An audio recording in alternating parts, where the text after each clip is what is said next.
Hello Giants fans, welcome to Giants Baseball 101. I'm Gabe Vaughn, your host. The first thing today that I wanted to mention is the passing of Willie Mays at 93 years of age. And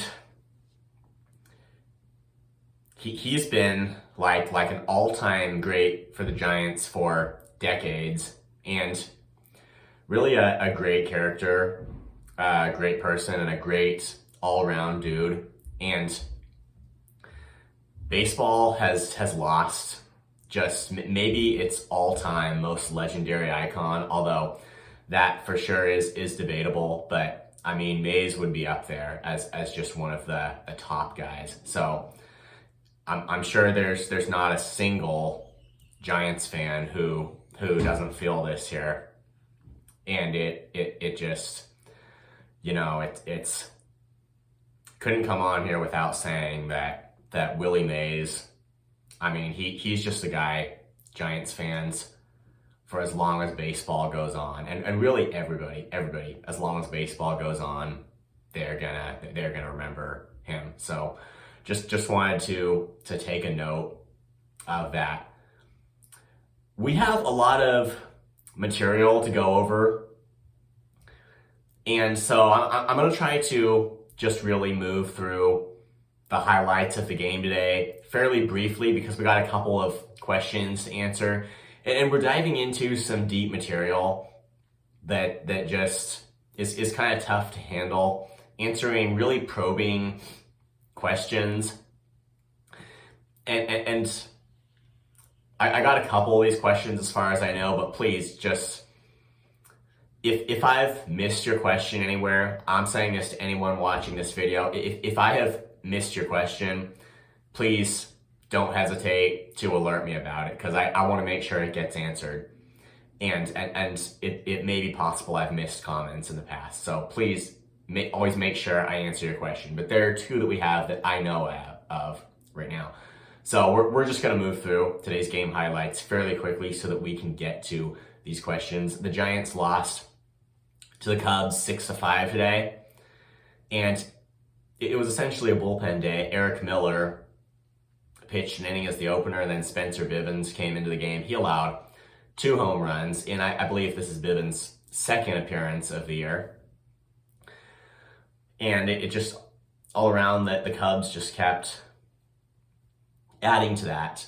But the Giants loaded the bases in the 8th, and in the 6-1 ball game, that they got one on an RBI ground out. I believe it was from Elliot Ramos, but they loaded the bases in the 8th, and Jorge Soler came up to the plate and hit a grand slam to bring the game within 1 run. So it was almost the best comeback effort imaginable, but the Giants just could not quite close that gap, and they lost by 1 run. So this series against the Cubs, they've dropped, but I believe the Cubs will be coming back to San Francisco pretty soon. So still some things for the Giants to work on, as we're almost halfway into the season.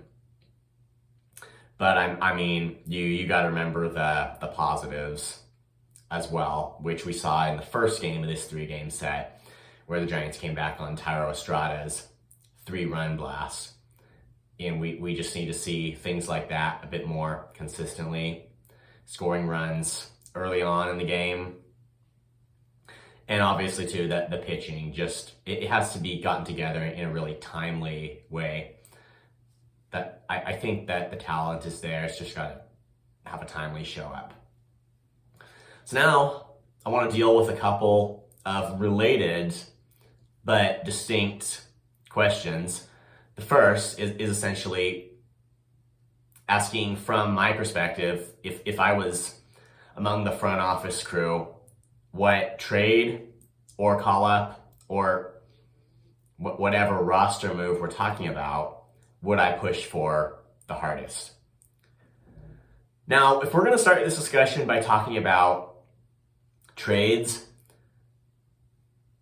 I think we have to keep it in perspective that what we're probably talking about, although some trades up to this point have been made, what we're probably talking about is getting near the trade deadline, at least if you're going after the very top trade candidate. So if we're saying what am I pushing for like today, this instant, if we're talking about trades, what we probably have to mean by that is over a month from now, what are we pushing for at that time? Because that is realistically when it's most likely to fall for the most valued guys who could be on the trade market.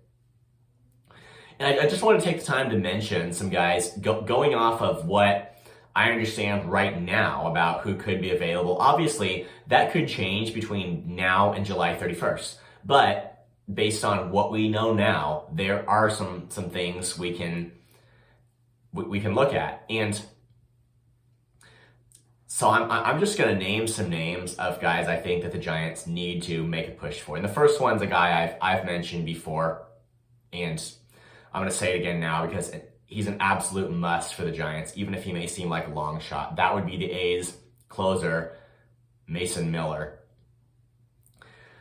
The news on him is he could be on the trade market, but the asking price, it's going to be super high. Now, the A's, you might ask, so he's got several more years of team control. Why are they going to do that? Why would there even be a possibility of them doing it? Isn't that like trying to trade for a rookie like Paul Skeens or something? Not a perfect comparison, but just talent-wise, a guy who you know is going to be a superstar. Isn't that kind of a good comparison here? Like you probably wonder, isn't all of this just kind of this talk just pointless and meaningless, and why would they do that? Well, the A's are going to trade Mason Miller because they're the A's and that's just what the A's do. No, I'm just kidding. We need to respect the Oakland Athletics as a real MLB franchise. So let's really look at the genuine, intelligent, and educated answers here. Well, number one, here's the number one point. What do we think the A's are most afraid of? Like what would set them off? And what we usually think of as it relates to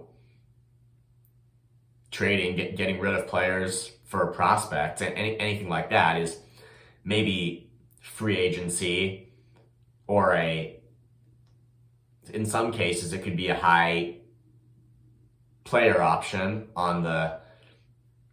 in the next year when their original contract could be up. Some things like that. But you just think about the A's, their budget right now, where they stand in baseball's whole financial picture alone. What do you think is most likely to scare the A's? Or put it this way, what's going to be the first thing to scare them? Well, I think it might be arbitration. Don't you think that should speak for itself? Arbitration alone might scare the A's.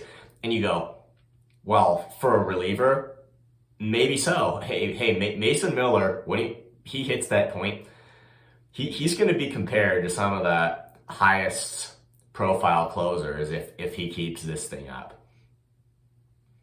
And secondly, what are the A's probably finding out right now, or at least trying to kind of believe would be a solution to their problems? Well, I think it's likely at this point that they're just going to adapt the mindset that, yeah, maybe you have one great guy on your team, but that's just not enough. There are a lot of cases where a team will have a great guy and they're still not winning. And the A's, they could just take the approach, and I think they very likely will, where they're like, okay, we have a great guy, he's not winning. We need to just change everything up, get a lot more talent, and try to rebuild this thing a different way. And it's really going to be a quantity thing. That I think very likely is a mindset that the A's could adopt. Now, what is that? That certainly speaks to the conventional belief that a guy like Mason Miller would require a lot of prospects to go to them. Just this reason. certainly would, but the A's have him, and they're not going to get to the postseason, and you know, they're probably thinking they just need to make some changes, and they would want to rebuild this thing with many prospects instead of the one great guy, and just try that out, because it's time to rebuild it that way. And I should point out that that's a desperate way of thinking, and should only be adopted, when a team's like in some trouble. That's really like if there's ever an appropriate time you'd want to give up a superstar with a lot of team control, that it better be a pretty desperate team that knows they can't win with that one player unless they and that their farm system is not there. They can't do it. But just knowing the A's, they could be close to fitting that description. So, in addition to that, though, we have guys like Pete Alonso from the Mets, and the Mets have a very similar record to the Giants. Not sure if they will be buying or selling. Again, a lot of this, it's too early to tell. Alonso reaches free agency next year, so he would be a rental, but he's a guy I think the Giants should push after really hard. Now, I forgot to mention before we leave the topic of Mason Miller, his potential acquisition. You kind of have to ask the question, who should the Giants trade? If there are guys you should really hold on to, Marco Luciano and Bryce Eldridge are prospects that the Giants, you probably want them to hold on to. And if Luciano was 25 years old instead of 22, I'd say forget it and let him go. But he's not. You have to feel that he would just have so many potentially good years if he can get all of his weaknesses together, which is why I'm saying probably need to hold on to him. But a guy like Carson Wisenhunt probably could be traded, and really for any top level guy at the trade deadline that the Giants would be potentially pursuing. And a lot of their other, even their top 30 prospects, if it's necessary to part with them, and even if you're taking a risk to get a top level free agent, and it would be with a lot of them if it was going to be Mason Miller, but yeah, I'm still saying the Giants, they need to pursue him for sure. So yeah, back to Pete Alonso. He would be another high impact player as well. And a guy that you might not think of at first glance, also from the A's, it's Brent Rooker. I believe he's their primary DH. That's certainly the position he's best fitted in, because he's not a defender guy, but he's hitting for a high OPS this year. He did last year as well. Brent Rooker is, again, not a name most fans would naturally think of, but he really is tearing it up with the bat. Now, does he strike out a ton? Yes, absolutely. But if the Giants are going to take a risk, there's got to be some kind of risk they would have to take. You would think a risk like this it's better than taking risks on guys who aren't productive, which unfortunately it's what they've done in the past. Is it not? Then you got guys, they're also impending free agents like Alex Bregman and Willie Adames. I think making a run for one of those would be good. Jack Flaherty for the rotation, I would push for him. Again, they're probably not going to be able to push for every single one of these guys. No, they for sure aren't, but I'm brainstorming right now, just kind of giving the ideas that I think are the most high profile. And let me think, did I miss anyone? If they are going to, and Vladimir Guerrero Jr., he's a team control guy too. Still performing maybe this season isn't his very best, but I think he can pick back up again. Vladimir Guerrero Jr., they should seriously consider making a push on him. If they were going to take a risk on a guy who is legitimately underperforming this year, I would think Randy Arozarena would be the guy to take a risk on. He's a guy with team control too. Probably would command a high price, at least based on the fact that I think there's going to be competition. It's generally believed there's going to be competition on him, and It might just be, but I'm saying if the Giants were reduced to the point of taking a risk, I would think it'd be him. But at the same time, there are probably safer options ahead of him. Now, as far as other roster things, I'm actually not suggesting a call-up at this point. I don't think I can really speak to that yet, but only other thing I'll say about the roster is keep Spencer Bivens on it. I know he didn't have a good outing today, but this might be more of a philosophical point than anything else, but he just has this thing where he pursued baseball just a long time before getting called up. You have to know how hard of a worker he was. Now he got his opportunity, he did well in his debut. At least I would say, I really would have no idea when he's first going to be optioned, but I really would say here, he needs to be given some kind of an opportunity before a decision is made. Late bloomers exist. Just kind of reading like his general biography and his just the general story about, him and what he's been doing, it just, I think he needs a chance. He could be a late bloomer. We got to get to the other question. It really is related, but it's slightly different in that first one was about like the ideal scenario, best ideas. The second question I'm going to try to answer is, do I think that the Giants are going to trade? Essentially, they're going to be buyers or sellers. Are they going to trade for guys that can help them win now? Or are they going to sell and prepare for the future? This is a tough question to answer because nobody should even have to make a guess what I believe, what I know that they should do. And yet this year, 2024, there was a time when 2024 would for sure have been considered the future for the Giants. And now, if we're still talking about the future, it almost sounds like I'm saying that's a negative thing, but it is if they give up winning now. Like, we're at a point in this organization's history when if this can even be a grammatically correct statement, this is the future. Like, all I'm saying is I hope that they realize that. But what are they going to do? What we've seen from them in the past, and because Farhan Zaidi has said on so many occasions they'd be aggressive, they'd do stuff. It was going to be they were going to make big additions, and it's never come to fruition. So we wonder what that even means this year.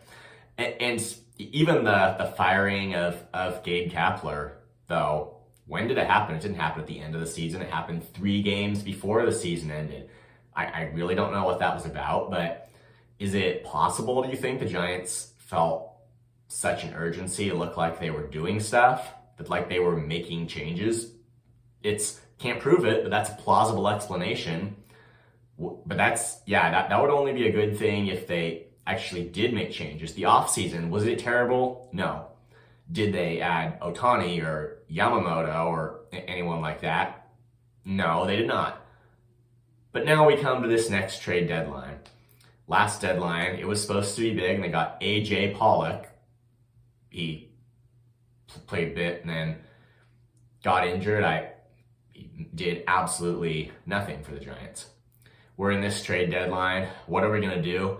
What are the Giants going to do here? You would have think they would have learned from past experience.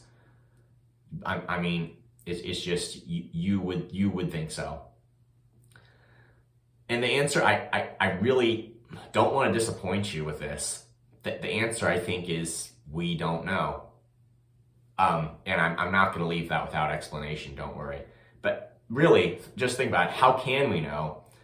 It's just never predictable what the Giants mean when they commit to doing things, and what changes their mind when they don't, and what words like aggressive and big and getting better, what those words even mean for the Giants anymore. We don't know. I mean, my best prediction, if you ask me at this deadline, is that we're going to see something, and that means something more than last year, but that it will fall short of our best expectations. And I'm talking from a buyer's perspective, because that's what they need to be. Like, there's been too much missing the playoffs. There can't be any more. I think there's going to be something, it will fall short of maybe the ideal scenarios that I've tried to discuss here in this video, which that's exactly what the offseason did. I think the deadline, if you're just asking for a prediction, would be similar. We could be optimistic and like hope for better, but the Giants' track record at this time hasn't proved it.